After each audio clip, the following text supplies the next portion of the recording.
What's up, everyone? So it is actually a week after Cash at the Creek. I have just been so busy, it's been very difficult to film.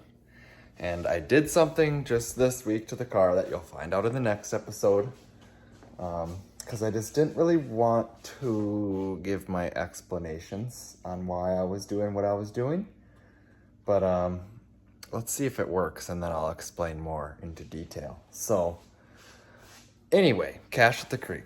As you seen the last one, the converter was really tight, and like we've talked about, something maybe in this crankshaft is weird.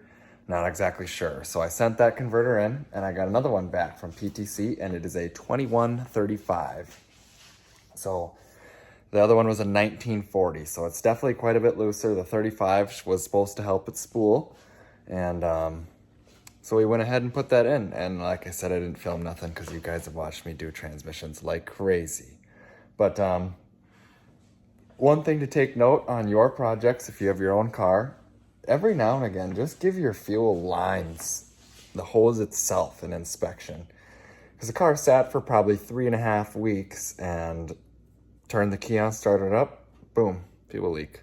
Out of a hose, right out of the side of the hose. It was just corroded and worn out, wasn't pinched, wasn't nothing. Plenty of room for everything, and it was just tired. So that stuff happens, so always beware to check that stuff. Make sure you don't have any goofy leaks like that, because it took me a while to actually find it. I stopped on the road to make sure I didn't have any transmission leaks. I was like, what in the world is this? And it was a fuel leak, so that could have been really, really ugly. But anyway, got that all taken care of. And then the other thing I did is I put a launcher style parachute on it, because I just don't like packing the other ones. They're just not that fun. So here is my launcher parachute. This bracket I actually bought from Rock Solid Motorsports, just this cage thing here. This is my original tube down here that was on it. I just cut it off short and welded onto it, and welded this cage onto it. And that was really it. Just had to drill some holes up here to mount the actual chute to. And this is my little cord, so when you do this, the whole spring will, when you pull that, then the spring activates and starts pushing on the bag up here. And then obviously when you pull it, the spring's hanging, way out to there. And yeah, they're just really nice. They're super easy to pack, and most of the time it's just Dad and I, and it's just hard. It's just hard to pack, and it takes a while, and I just don't really want to do that. And I really need to use the parachute, especially at Grove Creek, being that it's an 1/8 mile track, because you're just on the brakes really freaking hard. And I've heard of people, having brake calipers lock up and sketchy stuff like that. And it's like, it's just not worth it. This was $750, I think this was, and I paid $120 or something for the cage. I mean, it ain't really that bad when the regular chutes are like 400 and some. So worth it to me. Install was really easy. Like I said, I cut that bar off and got it kind of measured out to where the chute wouldn't stick out any further than it did before. And the height's pretty similar, within 1 inch, and everything's all good there. So like I said, highly recommend it. It's very nice. Super easy to pack, super easy to deal with. Just everything was great about it. So I got converter in, new chute on. Time to take her out for a test drive. So invited my good friend Chaz over. He's never ridden in a car that had that much horsepower before, so it was fun to get him to take a ride. And you'll see 2 pulls here, and the first one was on 23, 24 pounds, and the next one was on 30. And she zipped the tires off pretty good on 30, but definitely fun to take someone for a ride that's never been in something like this. It's always entertaining, and they always can never believe, just how fast it actually is. So that was super fun. So check that out.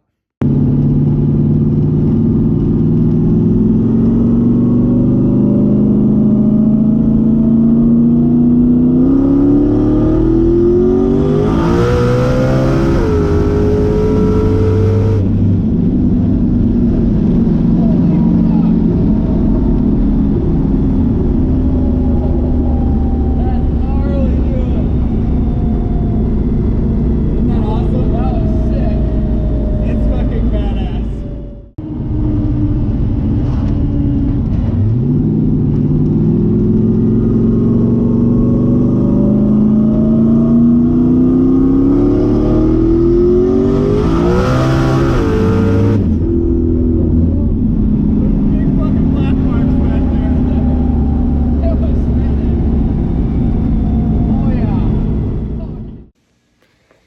it is race day, but the weather doesn't really look that awesome. So that kind of sucks.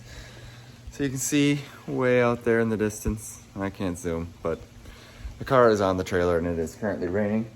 But the race is 2.5 hours north of here, so the weather looks better up there, and I want to say it looks good.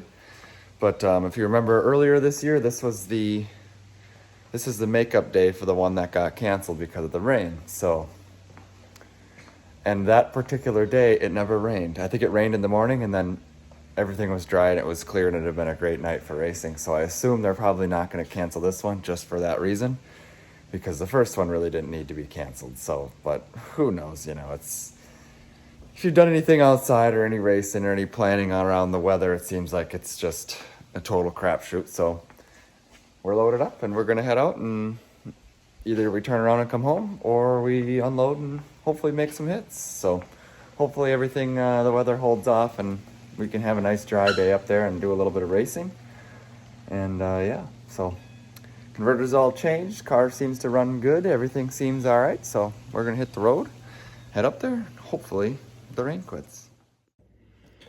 Okay, so we made the hike all the way up to the racetrack. As I was talking about before we left, it did not look good. And I was updating the weather and looking on Facebook to see if it was gonna be canceled, and it never was. So we went up there, made her all the way there, and it was just kind of sprinkling in the parking lot, and so nobody even had tech cards or anything. Everyone was just walking around talking as it just sprinkled. So we probably stood there for an hour or more, and then it kind of started to quit, and they were saying times for drivers meetings. So I went and got my tech card, and then it started sprinkling harder.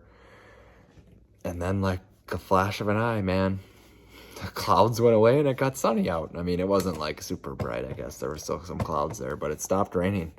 And so a driver's meeting happened, and then boom, right up to the test pass. So it was kind of, honestly felt like the whole day was just rushed, because I didn't even expect, I had full intentions that there was no shot that I was going to make any passes, and it ended up being all right. So first test pass, wasn't really sure on what the track was going to be like since it had been raining. And then I'd known who I got, and I got Brandon Brown. He's got a really nice Fox body Mustang.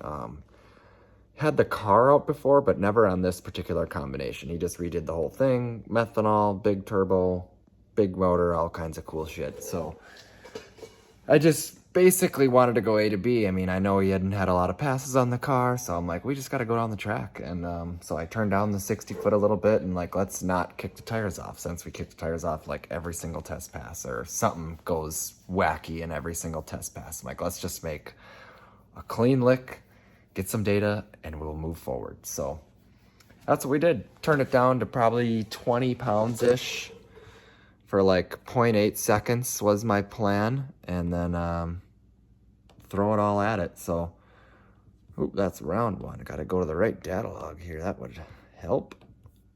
So, file, open, data logs, Cache at the Creek, test. So here we go. We got the test pass. And I was aiming for about 13 pounds on the leave, 20 pounds for about 0.8 seconds after that. And then, on our way right up to 30, what it normally does. So check out the pass.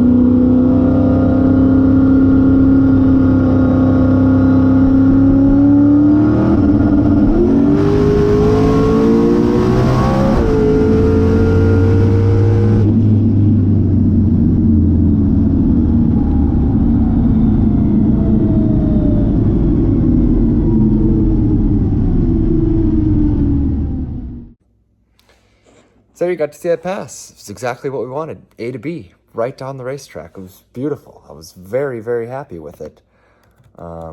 it was definitely a good lick. Left on like 13 pounds of boost. Had just basically a quick ramp to like 20 pounds, and then from 20 right on to 30, and we had her all in by like 1.2 seconds or something like that. So definitely, trying to get after it, but definitely trying to go down the track as well. I think these tires are like 2 years old, so I don't really know. I hear a lot of people talk about that tires just kind of go to hell. And these ones definitely could be at the end of their life. But once again, you heard super slow spool up, so converter didn't fix that part. I still think it's the crankshaft. But like I said, I don't know. But yeah, it just acts like it has no torque, I guess is the best way to put it. But ran right up the shift, out the back, everything was great. Pulled my new launcher chute, and that was awesome. It worked really good, and we packed it up super easy. Everything was just absolutely fantastic.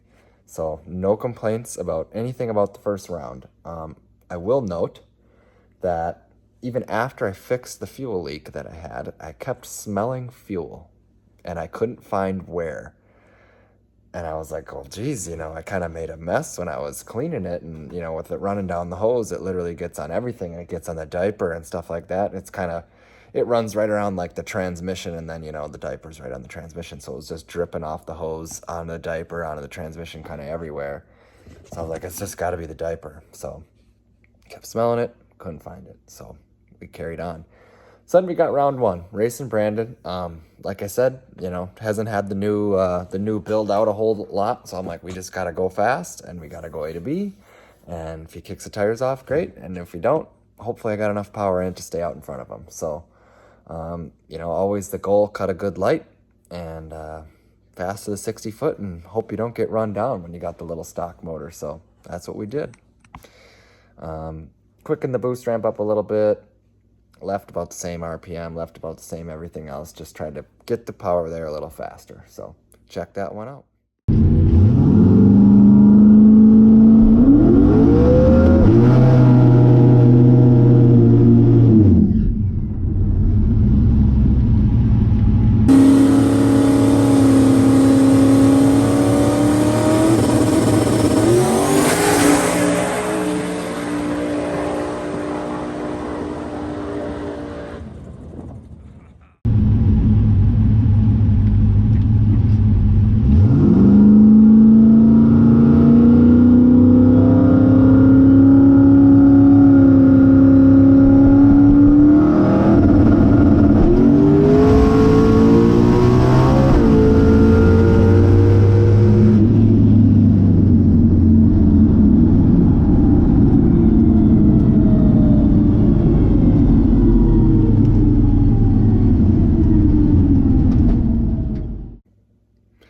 So there you seen, what a race. Sorry I didn't have my GoPro on the roof. Like I said, it seemed like all of a sudden it was like, boom, we were racing, and I didn't have my shit together. I was fully expecting a rain out. So quickened up the boost ramp. We didn't quite meet target or boost pressure, or what I was looking for boost pressure on the test pass, so I wicked it up a little bit. Looks like we got about 30 PSI for the whole run. But what an unbelievable race. I was probably out a car on him. Probably still at half track, and I was probably out a half a car at 500 feet, and he edged me out by, I think the announcer said like 0.027 or 0.021 or something. It was nothing. I mean, barely edged me out. It was a hell of a race. I wish I'd had the GoPro on, because it'd have been a super cool view. But yeah, Brandon made a good pass, ran me down hard. I did what I had to do. The only thing I really could have done in that situation was either A, had a hotter tune-up, or if I could have been 0.028 faster on the tree, which would have been asking a lot, because I went 0.033 on the tree. So we'd have been right up in the perfect tree range. But yeah, it was an awesome pass for both of us. Car felt great once again. Parachute worked awesome once again. Just got beat. So not that big of a deal. I'm not out there expecting to take any money home or take a bunch of wins, and just kind of there to have some fun. So it was definitely an awesome race. I love it when they're close like that, at least I'm in the ballpark anyway.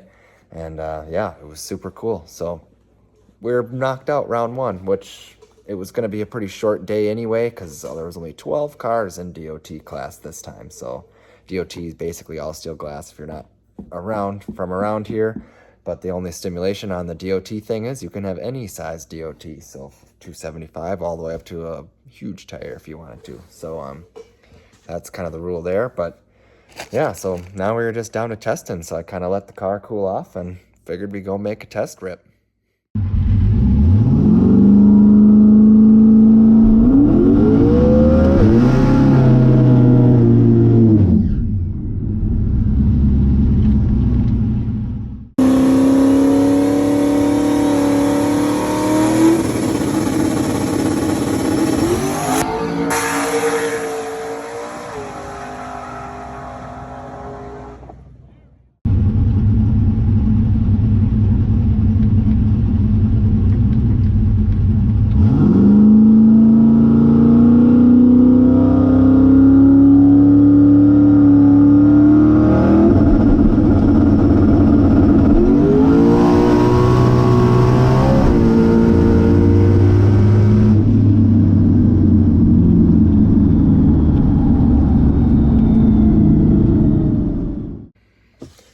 So there you've seen one of my test passes. I wicked it up a little bit more there, but I had to open the dump valve a lot just because the car's just lagging on the converter so bad. Like I said, I feel like it's a crankshaft thing.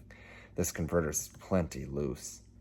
But pretty much went the same ET as I had been going all day. Didn't really make a whole lot of a difference. Tried to wheelie a little bit, but pretty much just another standard pass, just with a little bit of different numbers in it. And like, you can't really turn it up a whole lot. I mean, we were running about 3 pounds of boost more than the first time. Picked up a little mile an hour, but kind of got out of the groove a little bit. It drove just a little bit to the left, and it was kind of hanging a wheelie just a little tiny bit off the ground. So, and after that, I get back to the pits, and I had finally found my fuel leak. It was leaking right out of the bottom of the cell, like below where the two fittings are. And I thought it was just the caps, because mine are both capped off, because I run an in-tank pump now, and caps were tight. And I'm like, gotta take the fuel cell out and weld it, and that's no fun. When fuel cells have a crack like that somewhere, it's just like all the contaminants that you could ever imagine are everywhere, and the welding is just brutal. And I have a new welder. I have my Prime welder, which I think I showed that on here before, but I got a Prime TIG 225, and it's pretty sweet, but that was my first time on aluminum with it, and just not a fun weld. Every time I got near the crack, it was just contamination. But when I was out somewhere else, because I kind of wanted to redo just that whole bead on the whole bottom of it, just because it kind of looked tough. Everything else was great until I got to that spot, and then it was just brutal. So it was a lot of kind of booger it up, grind it off, smooth it out until you had the hole filled, and then you could go over and blend it all in nice and beef it up a little bit. So it should be good now. I got a bunch of water in it, making sure that it's not going to leak, and I don't think it's going to. It seems, it's been a couple hours now, and it seems to be doing well. So that was definitely, yeah, could have been bad. But this is how I never found the leak, is because the fittings are right at the bottom of the trunk, basically. And so once it starts leaking, it just goes from there, and then it runs down. There's like a little panel, and it just finds a hole in there and goes onto the radiator and then evaporates. So there was never any puddles on the ground. I mean, I assume it had been doing that since Tuesday or something. No puddles, no nothing. It just smelled like fuel. And then after, of course, beating on it for a little while, then it got worse. So luckily we were able to find it, and nothing bad happened. Yeah, just not fun. Kind of stupid, but nothing bad happened, so we'll be all right.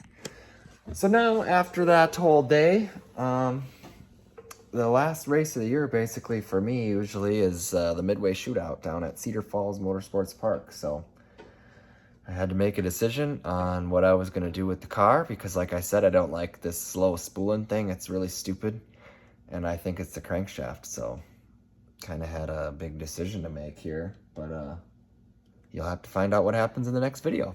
But overall, first time I've ever made it to all 3 Cache of the Creeks, so that's super awesome.